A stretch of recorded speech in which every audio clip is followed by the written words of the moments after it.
Balat sibuyas ka, social media ang taguan, Diyos na buhay ang takbuhan. Ang pundasyon sa tamang pagtanggol, Tulfonatics Premium Vlog Starter Feeds. Siksik sa cloud chasing para lumaking mangmang, pabigat at palaging iyakin. Dahil troll at iyakin silang bata. Pagkulang sa pansin stage na sila, Tulfonatics Vlog Starter Feeds.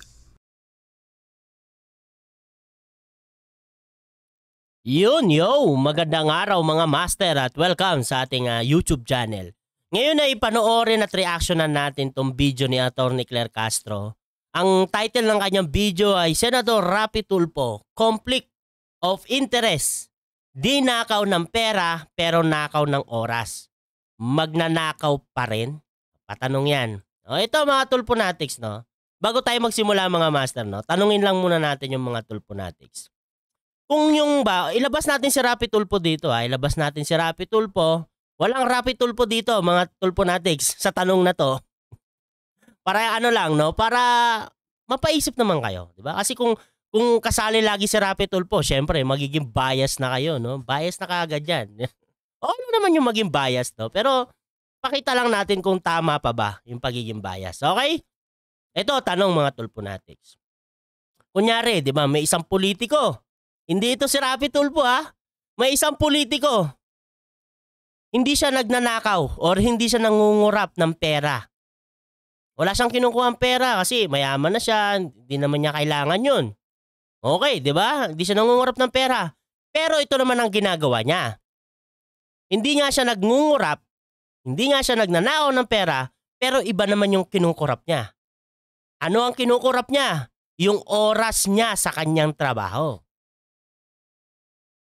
Madalas siyang wala sa kanyang trabaho. May schedule nga eh. May sariling schedule.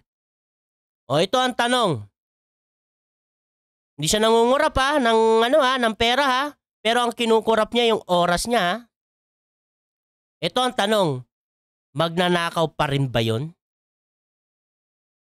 Tanong yan mga Tulfonatics, no? Para mapaisip naman kayo. Kasi masyado na kayong panatiko eh. Kasi kahit may mali nang ginagawa, okay lang. At least nakatulong. My goodness. Yun mga master, no? At simulan na natin to. Pero bago tayo magsimula, syempre shoutout sa inyong lahat. At gusto ko lang batiin ng Happy New Year si Atty. Claire Castro. At maraming salamat Atty. Claire sa pagpapahiram ng yung video. Kahit hindi ako nagpaalam. Thank you Atty. Claire. Yun mga master, simulan na natin to. Ang pag-uusapan natin ngayon ay yung mga naging admission ni Senator Raffy Tulfo at ang mga records na maaari magsabi na may conflict of interest. Ito mga Tulfonatics, ito no mga master no. Para sa mga Tulfonatics, ito yung parang hindi nila maintindihan pagdating sa conflict of interest. Dito malalaman nila kung ano ba talaga yung conflict of interest dahil ituturo ni Atty. Claire. Okay mga Tulfonatics, panoorin nyo to para alam nyo yung patungkol sa conflict of interest kasi naguguluhan kayo eh kung ano ba yung conflict of interest na yan eh. Sa bagay no, pag iba ang gumawa, okay lang.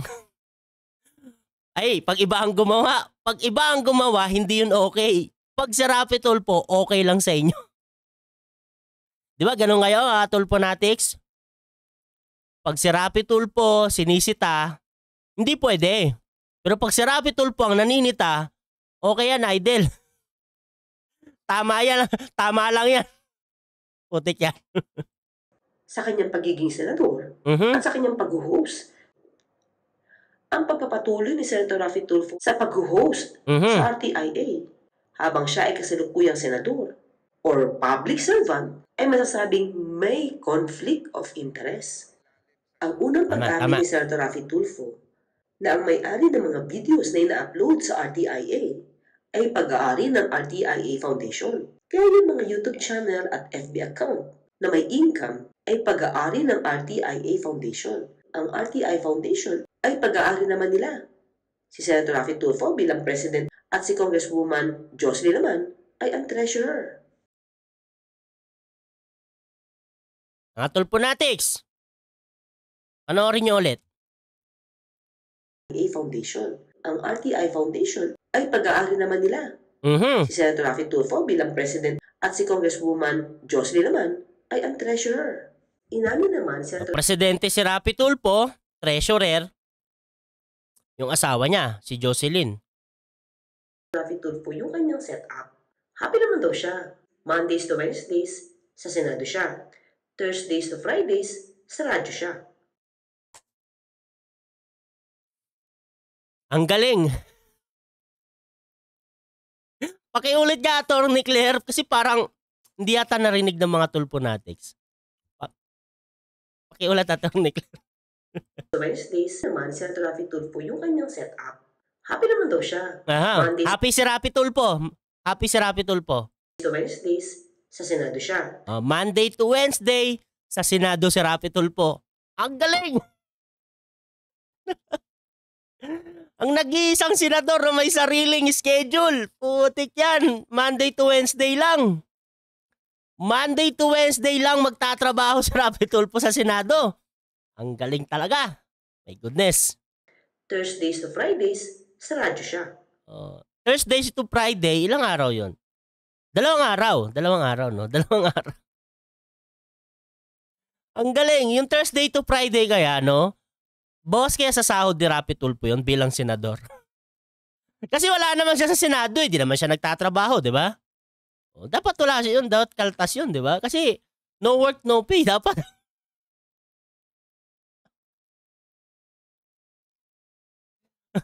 Hindi naman pwedeng nag-cutting class. Cutting class sa Senado, eh, no? Ang galing ang putik. Monday to Wednesday sa Senado.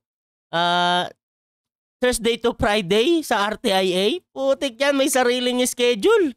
Daig pa presidente. Ang lupit talaga ng punyo, mga Tulfonatics. Ang galing. Ang galing. Galing mo talaga, Raffy Tulfo. Ikaw na talaga. Kaya idol ka talaga ng mga Tulfonatics, eh. Ito. Yung tinanong natin kanina. Ngayon naman, ibangga natin kay Raffy Tulfo, mga Tulfonatics. Yan ba? Hindi ba yan pagnanakaw? Isip. Hindi siya nangungurap, ha? Wala siyang kinukurap na pera. Pero kinukurap niya yung oras niya sa pagtatrabaho. Tingnan nyo, si Raffy Tulfo. Isipin mo, ang trabaho mo lang Monday to Wednesday. Tapos Thursday to Friday sa RTIA ka. Ang galing! Putik yan! No, mga Tulfonatics, tingnan nyo to. Anong masasabi nyo dyan? Hindi ba pagnanakaw ng ano yan, ng oras yan?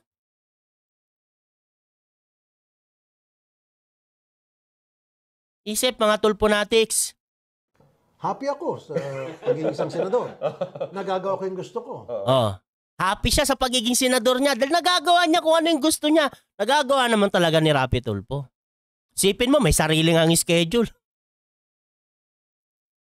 Di ba? Tapos yung mga problema pa sa dumating sa Raffy Tulfo in action, dinadala niya rin sa Senado. In aid of legislation. Tapos wala naman nangyayari. Putik yan. Mapapakamot ka na lang sa ulo na pag di na viral. Asan na yung mga sinabi ni Raffy Tulfo? May sinabi siya doon na. May ganito siya sinabi Nasaan na yun? Yung parang yung content natin kahapon, yung patungkol sa hazing, di ba? Yung kakasuhan daw ng reclusion perpetua. My goodness talaga. Mapapakamot ulo ka na lang talaga kay Raffy Tulfo. Ang galing.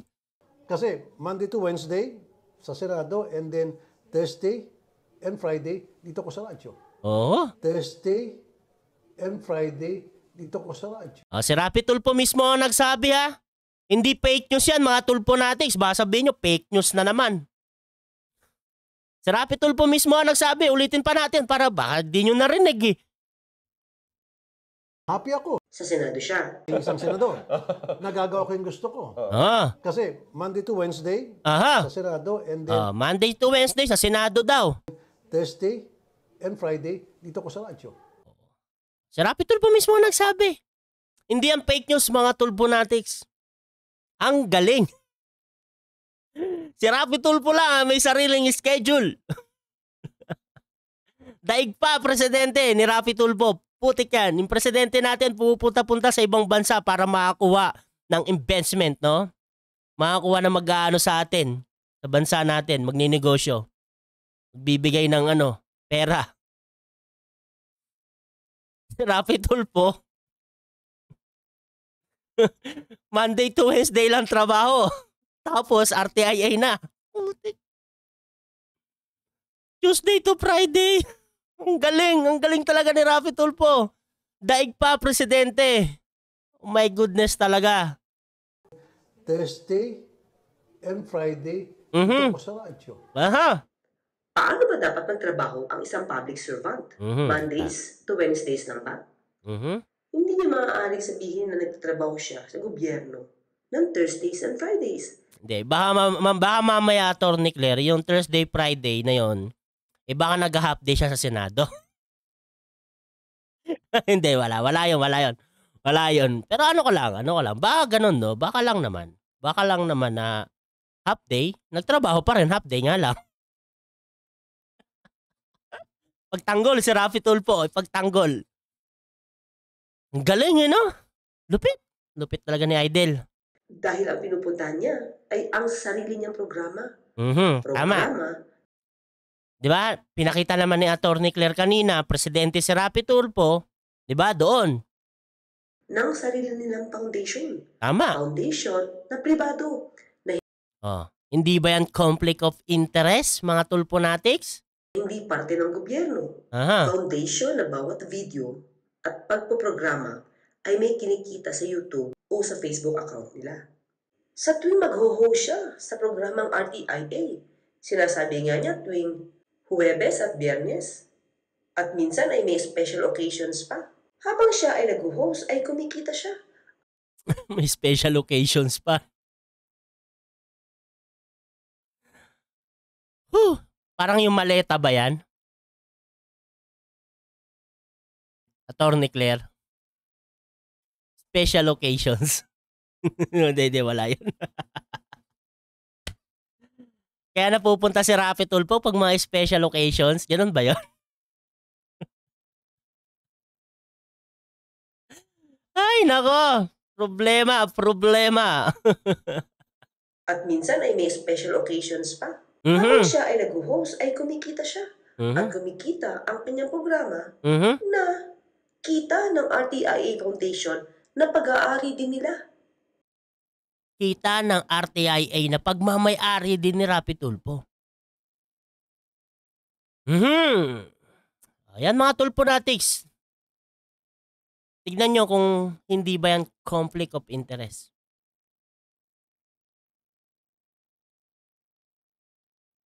Mga Tulfonatics, alam ko, umiiyak kayo lagi, pero okay lang yan.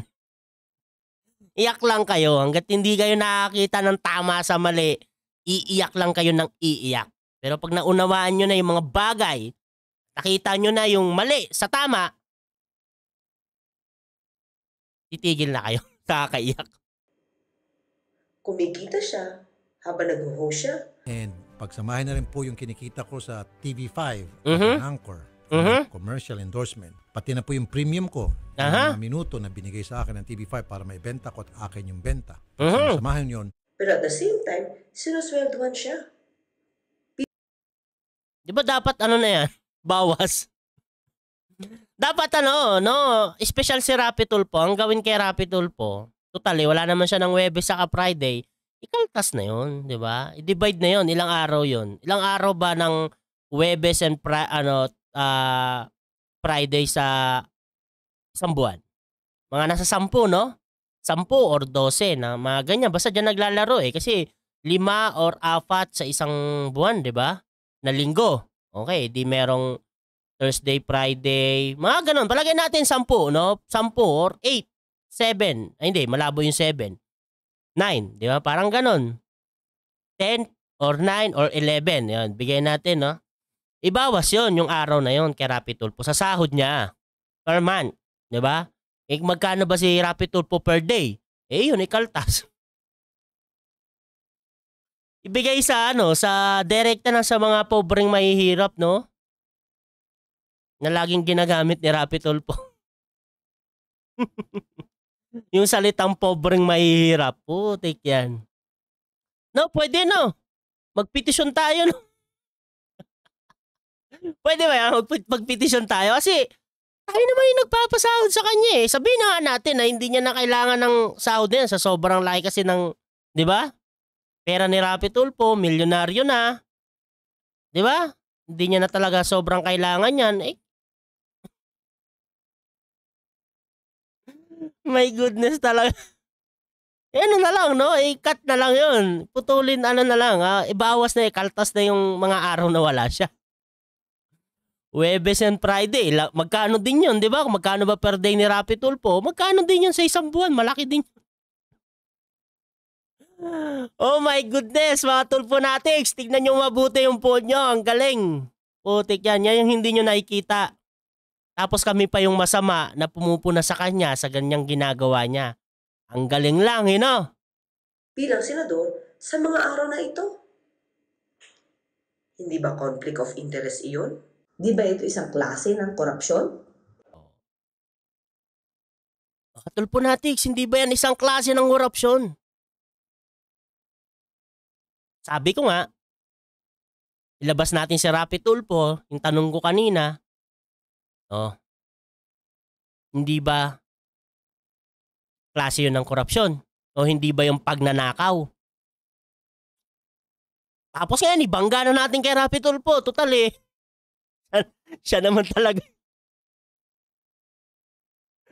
Siya naman talaga yun. Isipin nyo, yung RTIA, siya yung presidente. Yung Rapi Tulfo in Action Foundation, siya yung presidente. Tapos, pumupunta siya doon para mag-host ng Huwebes saka Friday. Hindi ba conflict of interest yun? Tapos, tanong pa, hindi ba yun wait lang. sorry. Hindi ba yun korupsyon? Hindi ba yung pagnanakaw sa gobyerno? Hindi ba, pag sinabing gobyerno, taong Pilipino yan, di ba? Lahat tayo.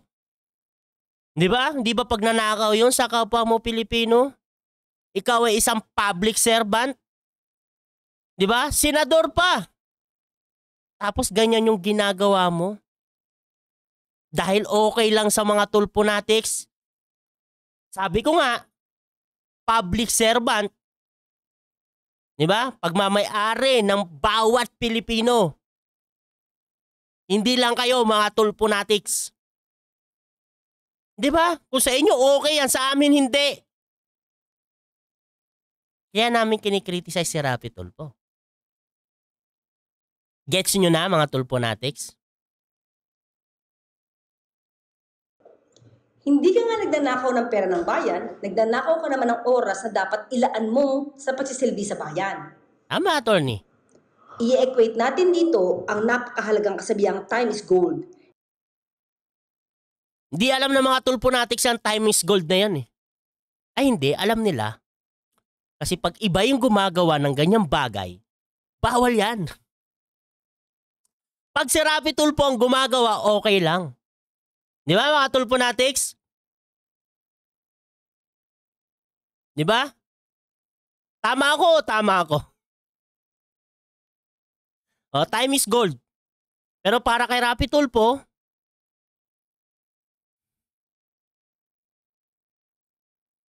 sabagay, parang time is gold naman, Atty. Claire eh.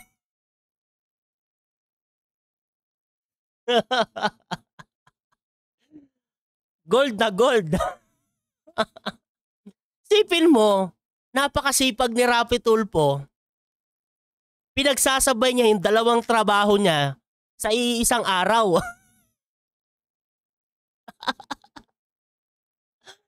Oh my goodness!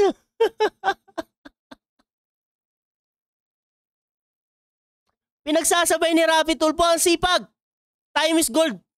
Sa tingin ko, mali ka dyan, Atty. Claire. Ang time is gold talaga yung ginagawa ni Rapi Tulfo.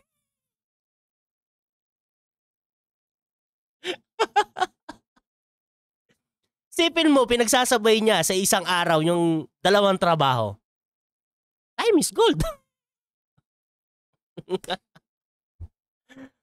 Mga Tulponatics talaga. Ewan ko sa inyo. Kung di nyo pa talaga nakikita yung mali, ewan ko na lang. Sobrang panatiko na kayo. And gold has a monetary value. Oh, ang oras ay may katumbas na pera. Tama naman, attorney.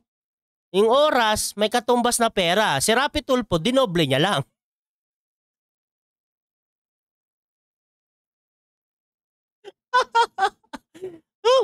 Mapriso tayo nito.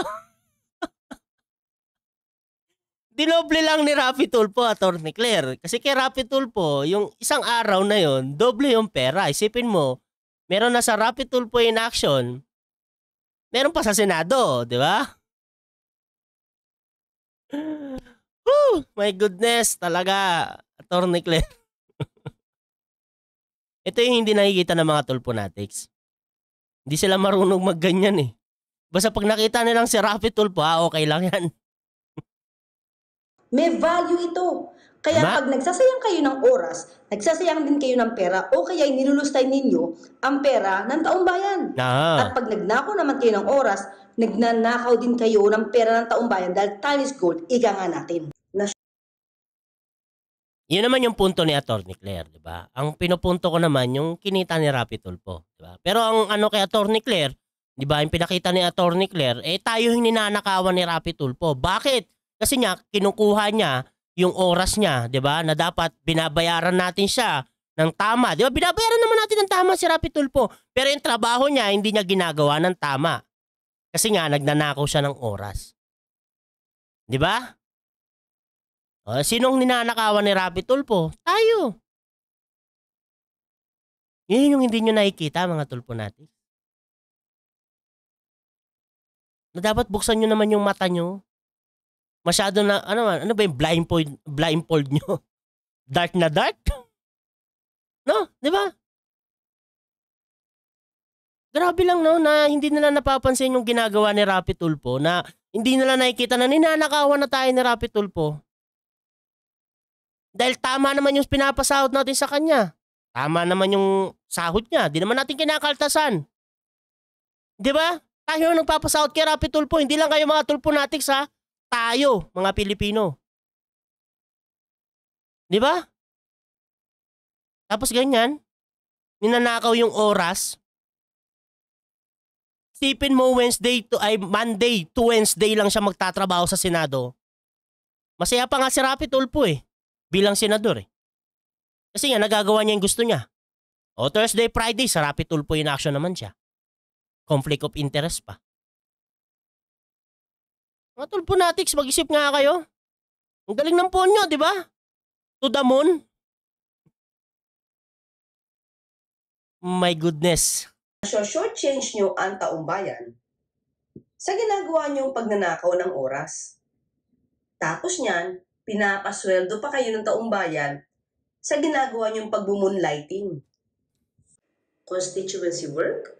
Ano yung moonlighting? Sabi ni Sa ginagawa nyong Moonlighting. Moonlighting refers to the practice of worker... lighting. Wait. Ano nangyari? Moonlighting. Moonlighting refers to the practice of working a second job outside normal business hours. Yung pala ang ibig sabihin ng moonlighting. Moonlighting pala ang ginagawa ni Rapi Tulfo. Mga Tulponatics, tandaan nyo yan. Moonlighting ang ginagawa ni Rapi Tulfo. Dahil si Rapi Tulfo ay nagtatrabaho sa second job niya outside normal business hour. Di ba? Dapat yung Huwebes saka Friday nasa Senado siya kasi nasa normal business hour siya doon. Pero ang ginagawa ni Rapi Tulfo, lumalabas siya. Nagtatrabaho siya sa labas ng kanyang normal business hours. Tama, di ba? Moonlighting, Rapi Tulfo. Constituency work? Ano ba yung constituency work? It is a general term for what members of Congress do to serve and represent the interests of their constituents. Not the other way around. kung saan mas kikita pa ang isang Grabe, no? 14 million views in just 1 week. 447 million? Kung a week. Siguro a year na to, no? mamabatas sa ginagawa niyang activity na pampersonal. Ito nga, no? Ba't hindi pinupuna ito ng mga senador, no? Uy, galaw naman kayo dyan, yung kabaro nyo, ganyan yung ginagawa. Di ba? Galaw-galaw naman kayo dyan sa Senado. Putik yung kabaro nyo, ganito yung ginagawa, oh. Monday to Wednesday lang magtatrabaho sa Senado, tapos Thursday, Friday sa RTIA. Di ba? Samantalang kayo dyan, yung mga ibang senador, di ba? Samantalang kayo dyan, Monday to Friday, nandiyan kayo, nagtatrabaho, tapos si Rapi Tulfo, hindi. 3 araw lang. Unahin nyo naman to, oy. Putik yan, pinapasahod din namin kayo. Dapat ano yung kabaro nyo. My goodness talaga, no? Hindi yung kami-kami lang laging pumupuna kay Rapi Tulfo. Kaya kami nakakasuhan.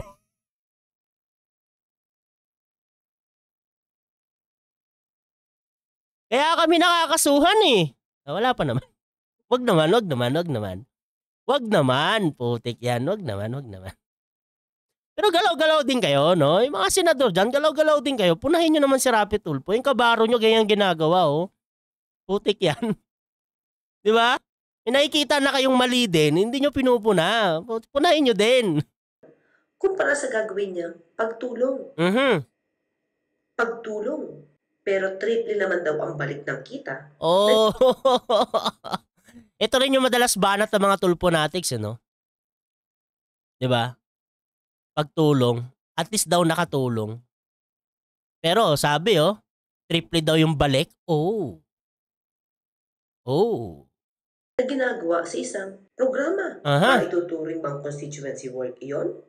Na related sa pagiging legislator? Tama. Ang pakikipanayan? Dapat ito, in-applyan ni Rapi Tulfo sa ano? Saan ba yung ahensya ng gobyerno na ano, puro pagtulong yung ginagawa? Hindi yung paggawa ng batas. Mali talaga yung pagtakbo ni Rapi Tulfo sa Senado. Hindi dapat talaga siya doon. Kaso wala eh, doon niya tinakbo eh. Siyempre, ang daming tulponatics, eh mananalo talaga yan. Sa mga mag-asawang nagkaroon ng hiwalayan issues? Burn! Attorney Claire. Bugbog po ako niyan. Tapos ito pa po, idol, may bukol ako dito na sinaktan niya ako. 7 months sinadyakan ako dito sa balakang. Namatay po ang anak ko. Dahil po sa kanya. Ay, hindi Labasan ng baho ng pamilya. po totoo yan, idol. Anong hindi totoo? Ako ang lagi kong sinasaktan. Part 2, misis na pinatulpo noon, nireklamo ni Mr. ngayon. Baliktad ba? Alam ng mga tao yan. Yan po yung time, idol, na nahuli ko yung cellphone niya na nag-text yung lalaki niya. Hindi. Yun pala.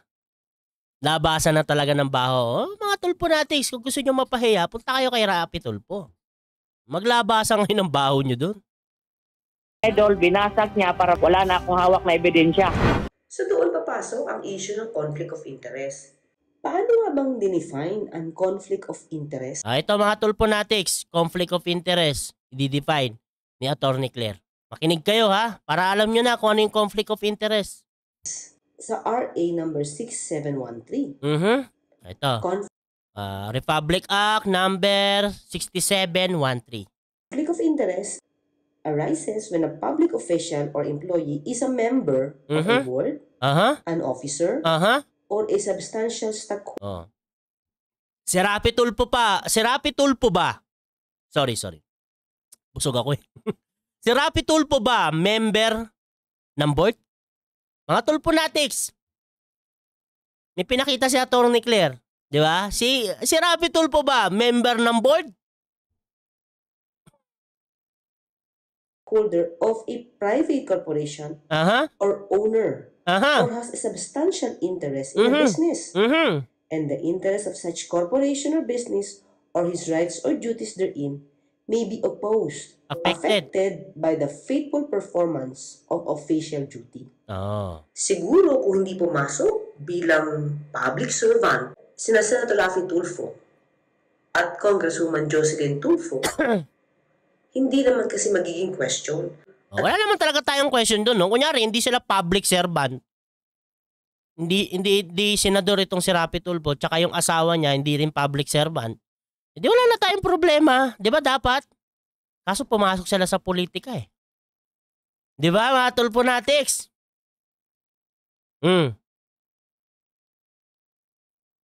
At magiging issue itong conflict of interest. Mhm. Nagkataon kasing pumasok sila sa politika. Tama. Kaya dapat kung public servant ka, full-time ka sa iyong pagiging public servant. Tama. Hindi pwedeng hati. Tapos yung kalahati, kumikita ka pa. Oo. Raffy Tulfo, highest paid Filipino YouTuber.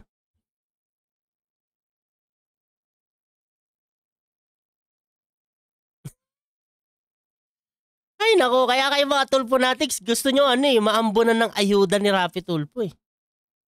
Kaya kayo ganyan, no? Kahit nakikita nyo nang may mali, okay lang. Basta maambunan. Putik yan. Tingnan nyo mga Tulfonatics. Si Raffy Tulfo ang highest paid Filipino YouTuber.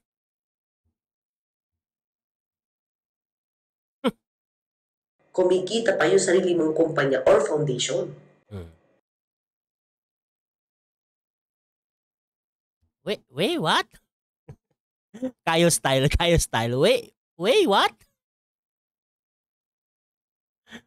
My goodness! Kumikita pa yung sarili mong kumpanya or foundation. Pangalawa, inamin rin ni Senator Raffy Tulfo sa interview na ginawa ni Julius Babaw. Ay, hindi yan.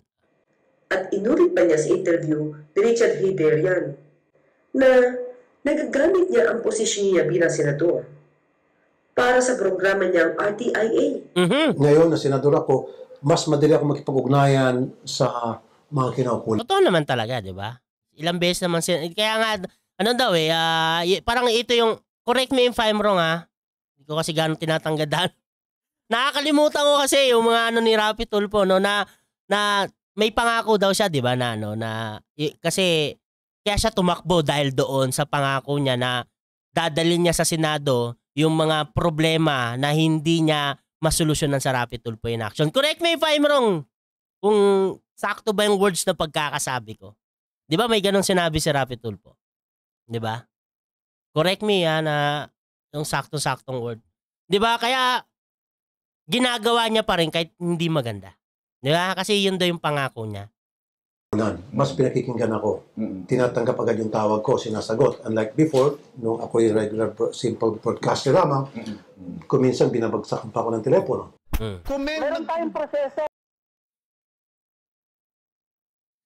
Dapat naman talagang bagsakan ng telepono, di ba? Kasi, bakit ka sasagot kay Raffy Tulfo?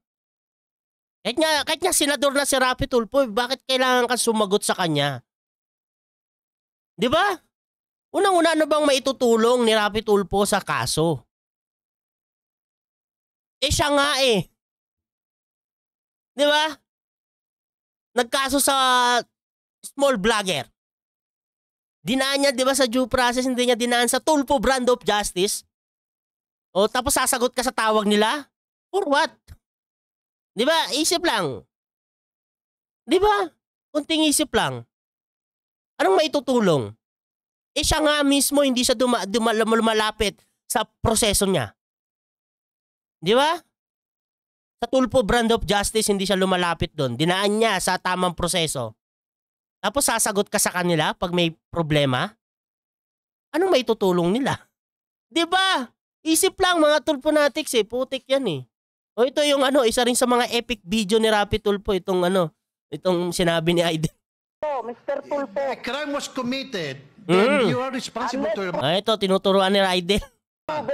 Wala pang may file na kaso. Sir, it doesn't matter. Sir, I'll give you an example. Halimbawa, ako po, yung tao ko, kasamahan ko sa RTIA, may ginawang kalokohan. Nag-observe kami ng proseso. Well, sir, cut the proseso. Cut the proseso, patumba na, papakat na. Ay, dito mga master, no, dito na lang muna natin tapusin yung video. Mahaba na yung video natin, no. Kung gusto niyo na lang ng panoorin itong video ni Attorney Claire, panoorin niyo na lang po dahil marami po tayong matututunan dito, no, sa video na to ni Attorney Claire Castro. Siyempre, sa mga Tulfonatics, panoorin niyo rin to. Itong video ni Attorney Claire, no, para malaman niyo naman yung tama sa mali dahil masyado na kayong panatiko. Hindi niyo na nakikita yung mga maling ginagawa ni Rapi Tulfo. Di ba hindi nyo na alam yung conflict of interest? Ito bang ginagawa ni Rapi Tulfo? Hindi ba to part ng corruption? Di ba? Mga ganong bagay, no? Sobrang panatiko na kayo eh. Galit na galit kayo sa amin na sinisita namin si Rapi Tulfo na ganyan yung ginagawa niya. Samantalang pare-parehas naman tayong mga Pilipino, pare-parehas natin pinapasahod si Rapi Tulfo, kaya may karapatan din kami kay Rapi Tulfo na i-criticize siya sa ginagawa niyang mali. Kasi maling-mali yung ginagawa ni Rapi Tulfo. Gets, mga Tulfonatics? O, iyak na lang kayo sa Gedli kung di kayo nakagets. Yun mga master, no, hanggang dito na lang yung video natin at maraming salamat ulit sa pagpapahiram ng video Attorney Claire Castro at Happy New Year ulit sa iyo at Happy New Year sa inyong lahat mga master, mga kabatas, mga kayubi, mga Tulfonatics, syempre. At sa lahat ng ating kaalyansa, Happy New Year sa inyong lahat, no? Hanggang dito lang mga master, ingat kayo palagi. God bless.